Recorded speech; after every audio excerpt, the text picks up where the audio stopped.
जटाटवी गलज्जल प्रवाह पावितस्थले गले वलम्बिताम्बुजङ्गतुङ्गमालिकां डमड्डमड्डमड्डमड् निनादवड्डमर्वयं चकार चण्डताण्डवं तनोतु नः शिवः शिवम्.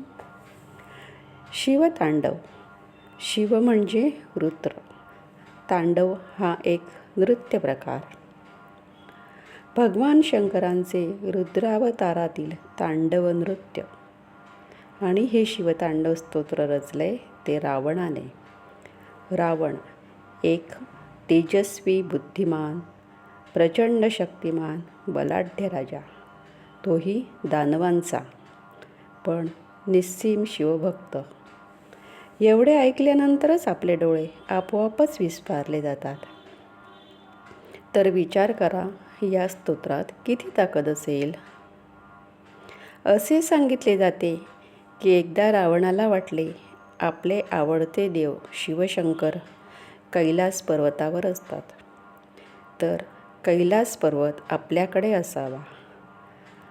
रावणाला आपल्या ताकदीचा अहंकार, गर्व होता. त्याने कैलास पर्वत उचलून आणायचा असे ठरवले आणि तो उचलायला गेला. त्यावेळी पर्वतावर भगवान शंकर ध्यानमग्न अवस्थेत बसले होते. त्यांच्या लक्षात आले आपल्या पर्वताला कोणीतरी हलवतोय आणि ते चिडले. उठून उभे राहिले. पाय आपटला. त्यावेळी रावणाचे हात बोटे त्या पर्वताखाली दबली गेली आणि बुद्धिमान रावणाने भगवान शंकरांचा राग शांत करण्यासाठी, त्यांना प्रसन्न करण्यासाठी शिवतांडव स्तोत्राची रचना केली. तो म्हणू लागला. त्या स्तोत्राचे रिदम, व्हायब्रेशन देवादिदेव महादेवांपर्यंत पोहोचले. भोळ्या शंकरांचा राग शांत होऊन ते त्यावर नृत्य करू लागले. आणि नृत्य करण्यासाठी त्यांनी जसा आपला पाय उचलला तसा तो पर्वत हलला आणि रावणाने त्याखाली अडकलेला आपला हात काढला.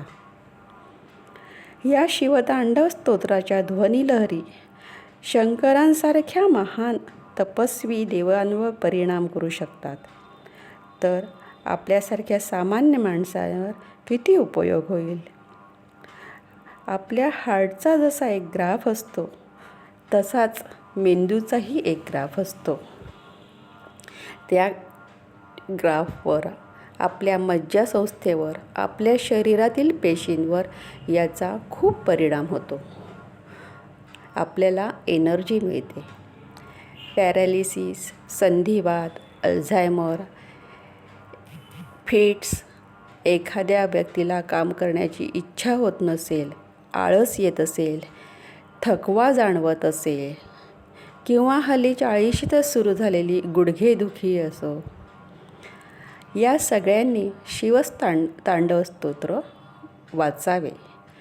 म्हणणे थोडे कठीण आहे, पण आपण ते मोबाईलला लावून ऐकू शकतो. शिवतांडव स्तोत्र अगदी हलक्या आवाजामध्ये जरी ऐकले तरी त्याची फ्रिक्वेन्सी आपल्या शरीराला मॅच होते आणि आपले आजार बरे होण्यास मदत होते. म्युझिकचा आणि मंत्रांचा परिणाम आपल्या शरीरावर नक्कीच होत असतो. म्हणूनच लहानपणापासून आपल्याला मंत्र म्हणा असे शिकविले जाते. मंत्र म्हटला की लगेच त्याचा परिणाम होत नाही, पण एकदा का त्याची रिदम, त्याची फ्रिक्वेन्सी आपल्या शरीराला मॅच झाली की परिणाम दिसायला लागतो. एखाद्या आजारी बेडरिटन व्यक्तीच्या डोक्याशी हलक्या आवाजात हे स्तोत्र लावून ठेवले तर त्यात नवचैतन्य निर्माण होते, त्याची एनर्जी वाढते आणि त्याला बरे होण्यास मदत होते. आपल्यासारख्या सर्वसामान्य माणसांनी देखील शिवतांडव स्तोत्र रोज ऐकले पाहिजे. त्यामुळे रक्तदाब नियंत्रित राहतो, थकवा जाणवणार नाही व उत्साह टिकून राहील.